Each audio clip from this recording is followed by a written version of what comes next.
예, 오늘 주신 말씀은 요한복음 13장 36절부터 38절까지 되겠습니다. 짧기 때문에 우리 한 목사님 읽을까요? 시작. 시몬 베드로가 이르되 주여 어디로 가시나이까? 예수께서 대답하시되 나의 가는 곳에 내가 지금은 따라올 수 없으나 후에는 따라오리라. 예, 오늘의 말씀은 주님을 따르는 길이 되겠습니다. 우리가 예수님을 따르는 것을 가리켜서 제자의 길을 가다라고 말합니다. 그 길을 가고자 하는 사람이 꼭 기억해야 할 말씀이 있습니다. 마태복음 16장 24절에 보면 이에 예수께서 제자들에게 이르시되 아무든지 나를 따라오려거든 자기를 부인하고 자기 십자가를 지고 나를 쫓을 것이니라.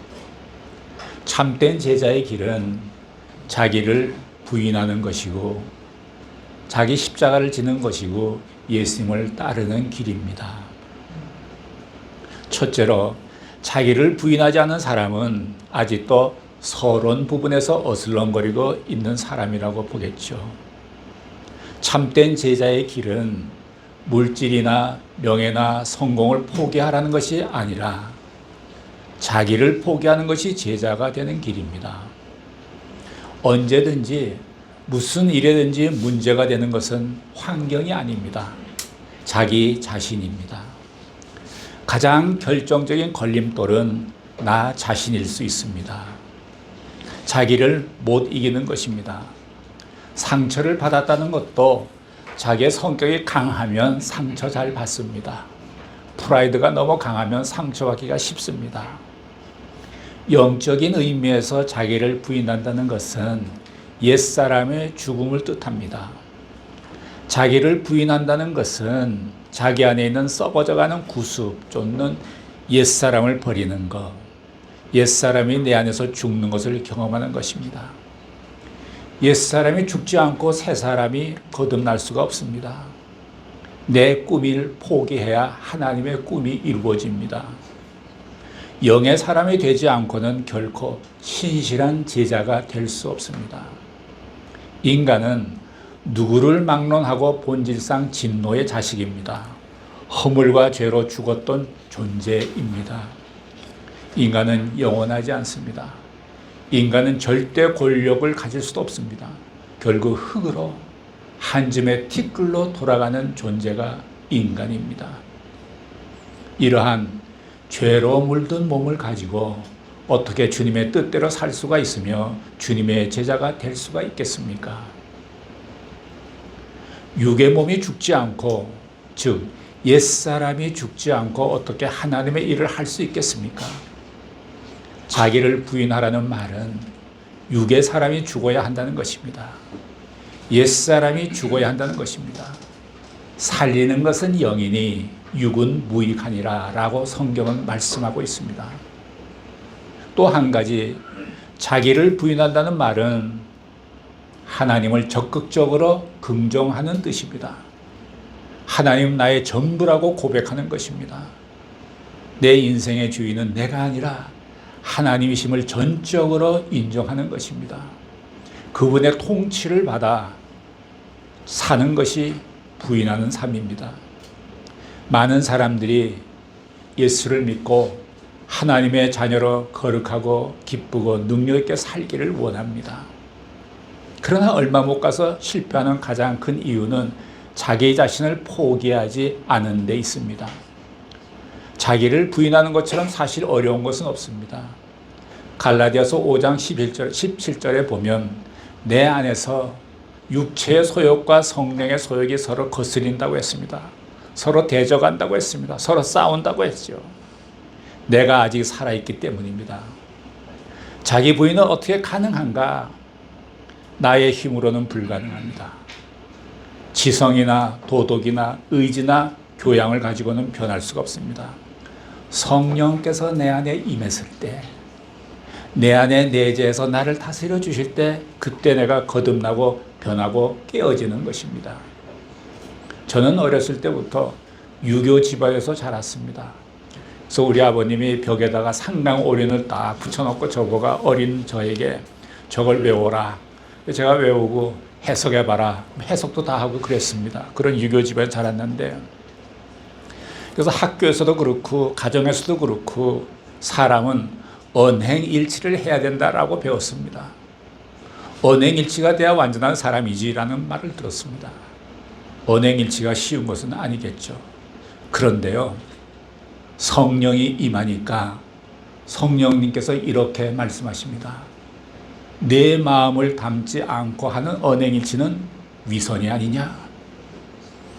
먼저 내 마음을 실어야지. 즉 언행일치가 아니라 언행심일치여야 하지 않겠니? 나의 옛사람은 도덕적으로 언행일치의 삶이 최고였는데 새 사람은 언행심일치의 삶을 살게 합니다. 언행일치의 교육이 지나칠 정도로 강조하게 되면 사람을 오히려 위선적으로 만들 가능성이 있음을 저는 깨달았습니다. 마음이 중요합니다. 내 마음을 싣고 언행일치를 하느냐가 중요한 것입니다. 거듭나고 새 사람이 되면 많은 변화가 생깁니다. 성격의 변화, 인격의 변화, 개념의 변화, 사상의 변화, 가치의 변화가 따라옵니다. 성령이 내 안에 없으면 항상 나는 육체의 종이 될 수밖에 없습니다. 편을 만들고 탐을 짓고 인간적이게 되고 음란하고 세속적이고 돈과 인기를 좋아하고 칭찬받기를 좋아하는 사람이 되고 맙니다. 그러나 성령님의 놀라운 지배를 받으면 이런 문제들은 순식간에 사라져 버립니다. 두 번째로는 참된 제자의 길은 자기 십자가를 지는 길입니다. 자기 십자가를 진다는 것은 무슨 뜻입니까? 이것은 예수님께서 인류의 죄를 위해서 죄 없이 십자가에서 죽으신 것처럼 내가 이 세상에 살면서 예수님 때문에 겪는 억울한 고통과 희생을 달게 지는 것을 뜻합니다. 예수님은 우리 각자에게 자신이 감당해야 할 십자가가 있다고 하였습니다. 누가복음 9장 23절에 보면 날마다 제 십자가를 지고 나를 쫓을 것이니라 하고 예수님께서 말씀하셨습니다. 어쩌다 한 번 지는 것이 아니고 날마다 매일매일 오늘 나의 현실 속에서 십자가를 져야 하는 것입니다. 이런 의미에서 크리스찬이란, 예수님의 진정한 제자란 다른 사람의 실수로 인한 고통과 고난을 대신 지는 사람입니다. 예수 믿지 않는 가정에 믿는 여자가 시집을 가서 핍박을 받으면서 10년, 20년 눈물 흘리면서 성경을 가슴에 품고 몰래 기도하며 가정을 지키는 사람이 있습니다. 날마다 십자가를 지는 것입니다. 그렇다면 누가 과연 이런 십자가를 질 수가 있을까요? 아무나 지는 것이 아닙니다. 인간의 힘으로, 지성으로 질 수 있는 것이 아닙니다. 성령 받은 사람, 은혜 받은 사람만이 십자가를 질 수 있습니다. 오순절에 성령의 불이 임한 사람들은 예수님이 계셨을 때보다 더 정확하고 예수님이 보여주신 삶을 살았습니다. 그들은 마지막에 순교까지 했습니다. 성령 받은 사람은 자기를 부인할 수 있는 사람이요, 자기를 부인할 수 있는 사람은 또한 매일매일 자기 십자가를 질 수 있는 사람입니다. 셋째로, 참된 제자의 길은 예수님을 따르는 길입니다.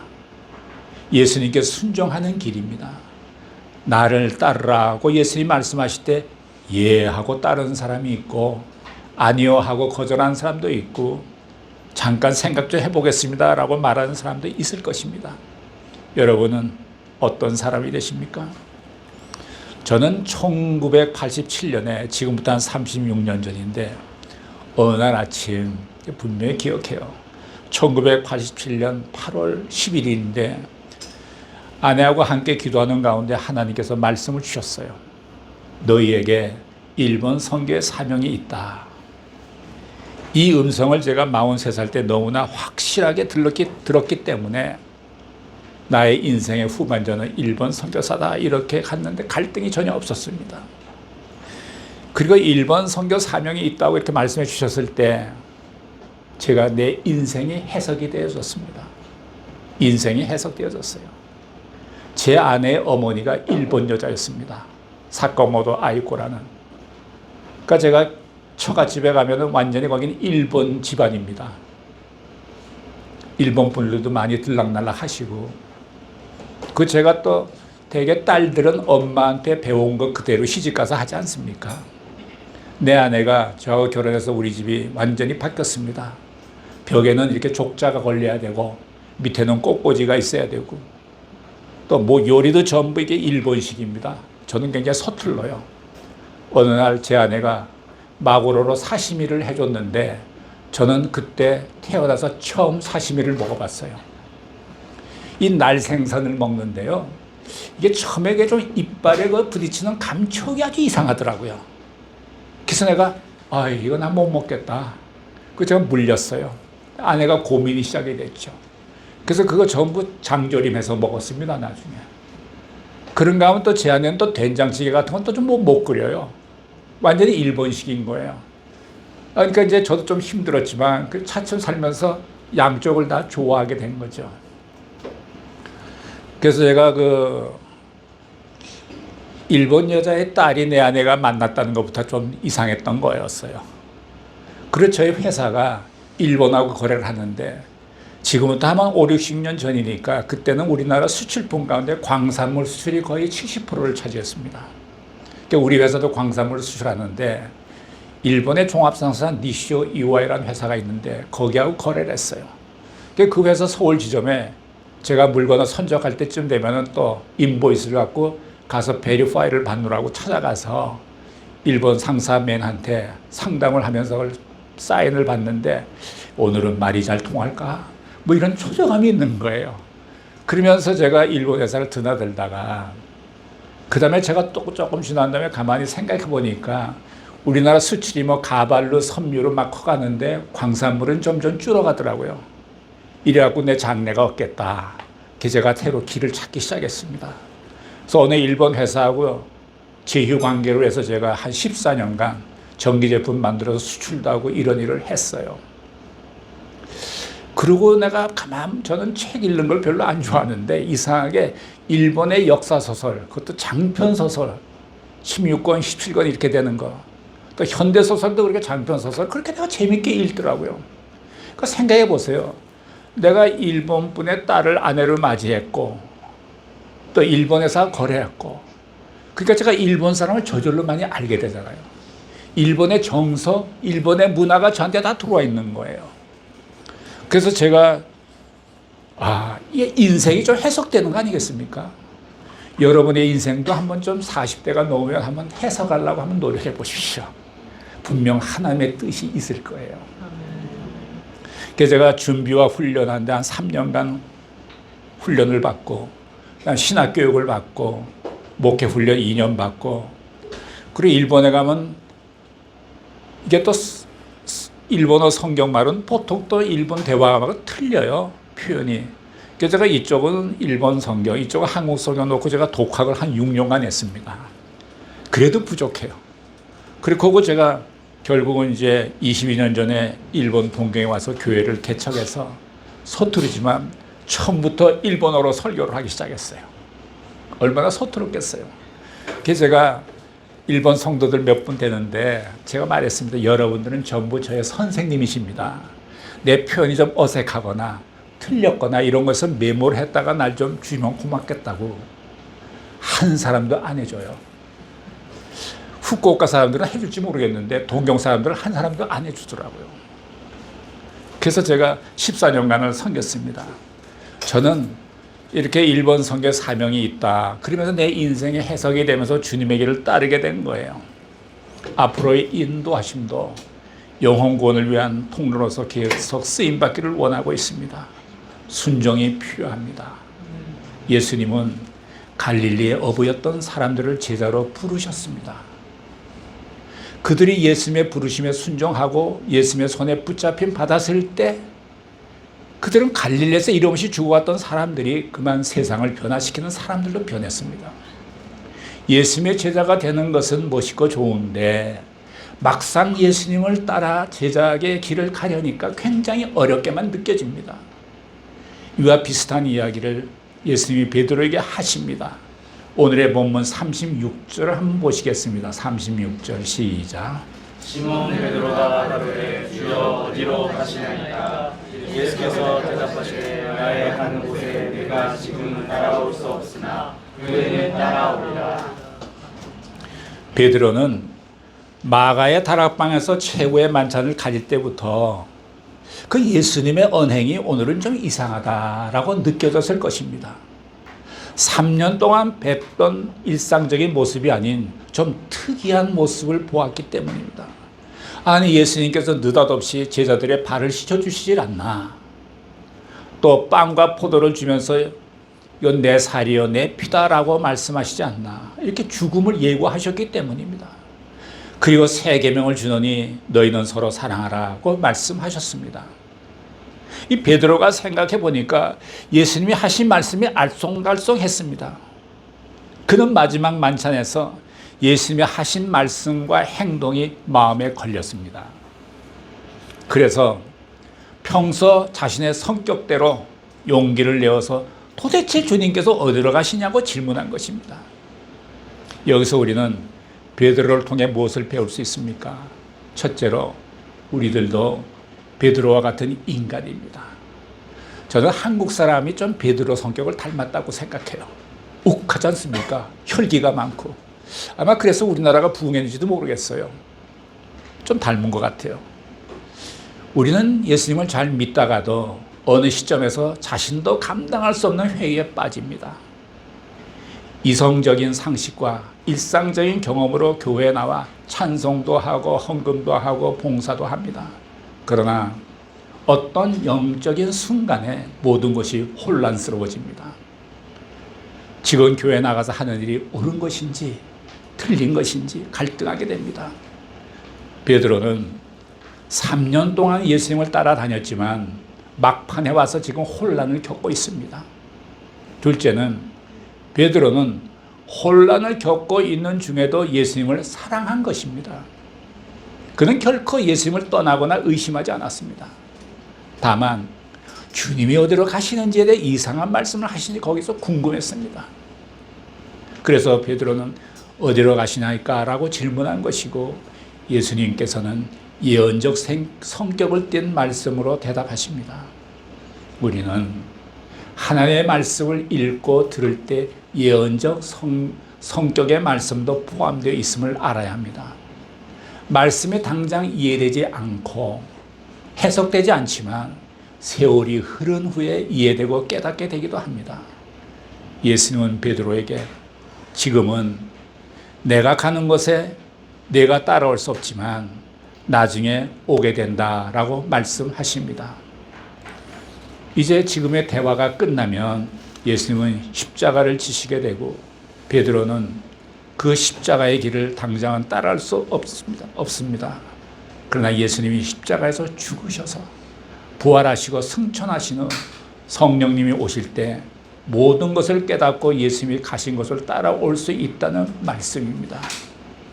그러니 예수님이 하시는 말씀을 보통 사람들은 알아들을 수 없는 것입니다. 성경을 읽다가 이해할 수 없는 부분이 가끔 있더라도 순수한 마음으로 그대로 믿어야 합니다. 하나님의 말씀은 예언적 성격을 지니고 있으므로 당장 이해가 되지 않는 부분도 있을 수 있습니다. 베드로는 예수님의 말씀에 좀 혼란스러웠습니다. 주님, 지금은 따를 수 없다니 믿을 수 없다고 생각했을 것입니다. 다음은 37절을 보시기 바랍니다. 37절 시작. 베드로가 가로되 주여 내가 지금은 어찌하여 따를 수 없나이까? 주를 위하여 내 목숨을 버리겠나이다. 역시 베드로다운 발상입니다. 우리는 베드로의 대답을 통해 또 몇 가지 배울 점을 발견할 수 있습니다. 이 베드로는 영적인 판단을 못하고 있습니다. 자신에 대해서 전혀 모른 채 말하고 있는 것입니다. 그는 자신의 생각과 감정과 결정을 중요하게 생각했습니다. 주를 위하여 내가 목숨을 버리겠나이다 라는 말 자체와 감정만큼은 이 순간 진실이라고 여겨집니다. 그러나 실제는 그렇지 않습니다. 냉정하게 우리 자신을 돌이켜 보면 자신이 매우 이율배반적임을 알게 됩니다. 이것이 인간입니다. 둘째로는 베드로는 인간의 육으로 말합니다.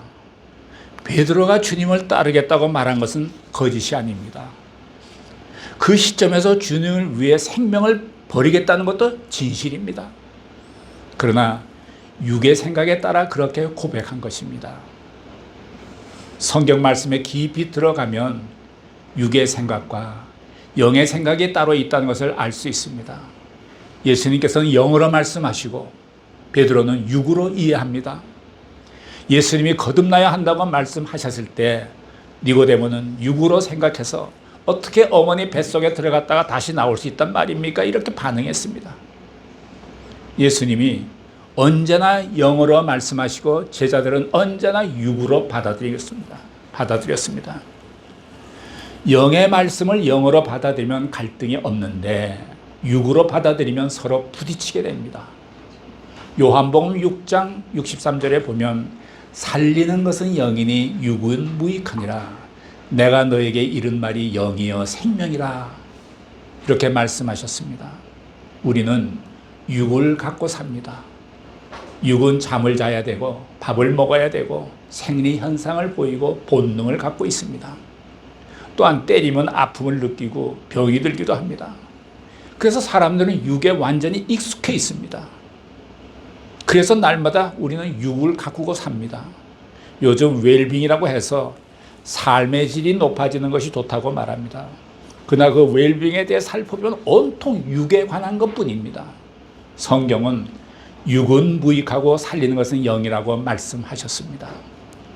육신의 생각은 죽음이지만 성령의 생각은 생명과 평안입니다. 육신의 생각은 하나님을 적대하는 것입니다. 그러나 하나님의 법에 복종하지 않을 뿐더러 복종할 수도 없습니다. 육신 안에 사는 사람들은 하나님을 기쁘시게 할 수 없습니다. 그러나 하나님의 영이 여러분 안에 거하시면 여러분은 육신에 있지 않고 성령 안에 있는 것이 됩니다. 우리가 영에 사로잡혀 있다면 육의 한계를 뛰어넘어 하나님을 기쁘시게 할 수 있습니다. 그리고 주님을 따르는 제자가 되는 것도 어렵지 않게 됩니다. 마지막으로 38절을 읽어보시겠습니다. 38절 시작. 예수께서 대답하시되 내가 나를 위하여 내 목숨을 버리겠느냐. 내가 진실로 진실로 너희에게 이르노니 다 울기 전에 네가 3번 나를 부인하리라. 이렇게 말씀하신 이유는 베드로가 아무리 의지가 강하고 갖은 애를 쓴다 할지라도 육으로는 그런 일을 할 수 없음을 잘 알고 계시기 때문입니다. 그래서 닭이 울기 전에 네가 나를 3번 부인하리라고 말씀하셨습니다. 인간의 의지와 생각과 결단은 중요합니다. 그러나 이것은 몇 걸음 나가지 못합니다. 얼마 못 가서 한계에 부딪히게 됩니다. 그러나 그리스도의 영이 있으면 얼마든지 가능합니다. 그리스도의 영이 없으면 그리스도의 사람이라고 말할 수 없습니다. 우리는 종교적인 차원을 넘어서 예수 그리스도께서 말씀하신 영적 세계로 들어가야 합니다. 그 영적 원리를 이해하고 직접 체험해야 합니다. 우리가 기도할 때 육으로 하는 것과 영으로 하는 것이 다릅니다. 봉사도 육으로 하는 것과 영으로 하는 것이 다릅니다. 예수님이 거듭나라고 하신 말씀은 예수님의 영에 접붙이라는 뜻입니다. 베드로는 3년 동안 예수님을 따라다녔지만 주님에 대해 잘 모르고 있었습니다. 그는 예수님을 3번 부인하고 부활하신 주님을 목격하고도 그물을 들고 바다로 나가 고기를 잡았습니다. 옛날 직업으로 돌아간 것이죠. 이것이 육의 인간이고 본능 안에 하나님의 말씀을 실천할 수 없는 능력이 없는 존재입니다. 우리가 육의 본능을 이기고 영의 옷으로 갈아입는 2가지 방법이 있습니다. 하나는 십자가의 법칙이요, 다른 하나는 성령의 법칙입니다. 십자가의 법칙은 예수님이 십자가에 못 박혀 죽으시고 부활하신 사실을 믿는 것입니다. 갈라디아서 2장 20절에 보면 내가 그리스도와 함께 십자가에 못 박혔나니 그런즉 이제는 내가 사는 것이 아니요 오직 내 안에 그리스도께서 사신 것이라. 이제 내가 육체 가운데 사는 것은 나를 사랑하사 나를 위하여 자기 몸을 버리신 하나님의 아들을 믿는 믿음에 사는 것이라.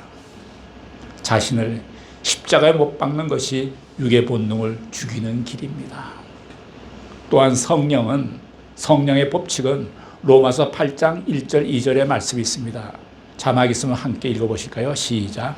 그러므로 이제 그리스도 예수 안에 있는 자에게는 결코 정죄함이 없나니 이는 그리스도 예수 안에 있는 생명의 성령의 법이 죄와 사망의 법에서 너를 해방하였습니다.